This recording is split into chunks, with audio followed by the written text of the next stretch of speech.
सोचो तुम एक नॉर्मल सफर पर निकले हो एक सिंपल इंटरव्यू के लिए, लेकिन एक छोटा सा डिसीजन तुम्हें ले जाता है एक ऐसे जंगल के अंदर जहां से जिंदा वापस आना लगभग नामुमकिन है। एक ऐसी जगह जहां इंसान शिकारी नहीं बल्कि शिकार बन जाता है। आज हम बात करने वाले हैं रॉन्ग टर्न की, जहां हर मोड़ पर मौत तुम्हारा इंतजार कर रही होती है। कहानी शुरू होती है वेस्ट वर्जीनिया के घने और सुनसान जंगलों से, जहां एक कपल रिची और हेली रॉक क्लाइंबिंग कर रहे होते हैं।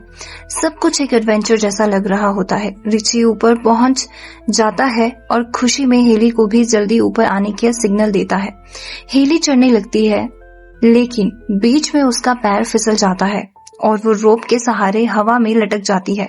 वो हिम्मत करके फिर से चढ़ने की कोशिश करती है और रिची को आवाज देती है, लेकिन कोई जवाब नहीं आता। तभी उसके चेहरे पर खून की बूंदें गिरती हैं और जब वो ऊपर देखती है तो उसकी आंखों के सामने सब कुछ बदल जाता है। रिची को कोई अनसीन अटैकर मार कर नीचे फेंक देता है। हेली शॉक में आ जाती है और उससे पहले कि वो रिएक्ट करे कोई उसे ऊपर खींचने लगता है।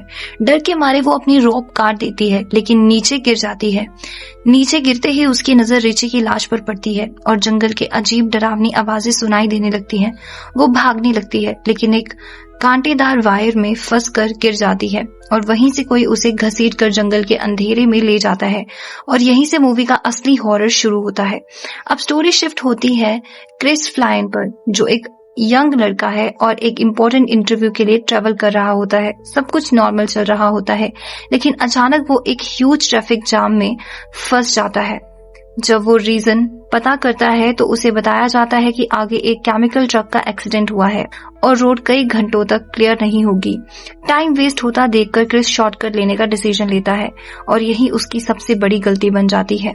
वो जंगल के एक कच्चे रास्ते पर घुस जाता है जहां आसपास सिर्फ पेड़, खामोशी और अजीब सी फीलिंग होती है।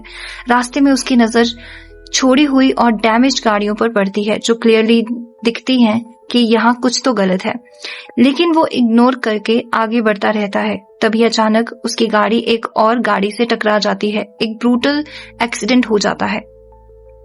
यहाँ उसकी मुलाकात जेसी, कार्ली, स्कॉट और उनके दोस्तों से होती है। वो लोग भी इसी जंगल में फंसे होते हैं क्योंकि उनकी गाड़ी के टायर को किसी ने जानबूझकर कांटेदार वायर से फाड़ दिया होता है।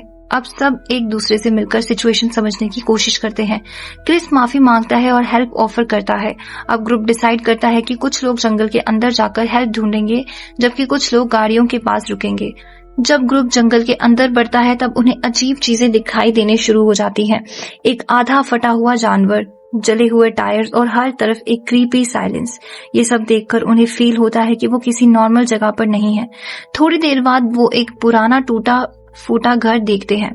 सब सोचते हैं कि शायद यहाँ कोई हेल्प मिल सकती है। वो दरवाजा नॉक करते हैं, लेकिन कोई जवाब नहीं आता। मजबूरन वो अंदर चले जाते हैं। घर के अंदर का सीन देखकर सब शॉक हो जाते हैं।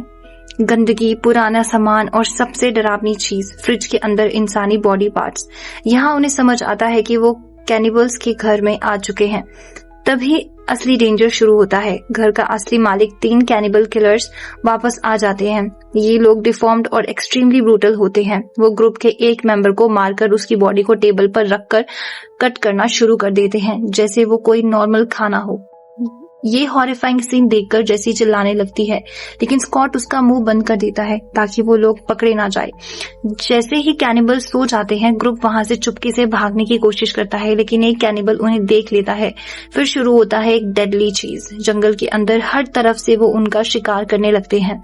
एक एक करके ग्रुप के मेंबर्स मरते जाते हैं। कोई एरो से मारा जाता है, कोई एक्स से, और हर डेथ ब्रूटल और अनएक्सपेक्टेड होती है। क्रिस और जेसी किसी तरह बचकर जंगल में भागते रहते हैं। वो एक वॉच टावर तक पहुंचते हैं और सोचते हैं कि यहाँ से हेल्प मिल सकती है। वो रेडियो से कांटेक्ट करने की कोशिश करते हैं, लेकिन कैनिबल्स उन्हें वहां भी ढूंढ लेते हैं। टावर को आग लगा दी जाती है और मजबूरन उन्हें ऊपर से जंप करना पड़ता है। वो पेड़ों पर गिरकर बचने की कोशिश करते हैं, लेकिन कैनिबल्स उनका पीछा नहीं छोड़ते। आखिर में सिर्फ क्रिस और जेसी ही बचते हैं। क्रिस डिसाइड करता है कि अब भागना नहीं, लड़ना होगा। वो वापस उस घर में जाता है जहां सब शुरू हुआ था। वहां वो एक एक करके कैनिबल्स का सामना करता है। एक इंटेंस फाइट होती है जहां वो अपने जान जोखिम में डालकर उन्हें खत्म करता है। एंड में क्रिस एक स्मार्ट प्लान बनाता है। वो गैस लीक करके पूरे घर को उड़ा देता है। एक बड़ा एक्सप्लोजन होता है और लगता है कि सब कुछ खत्म हो गया।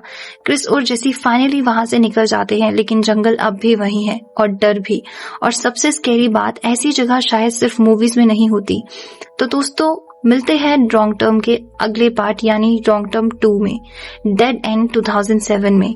तब तक के लिए bye bye. Thank you for watching.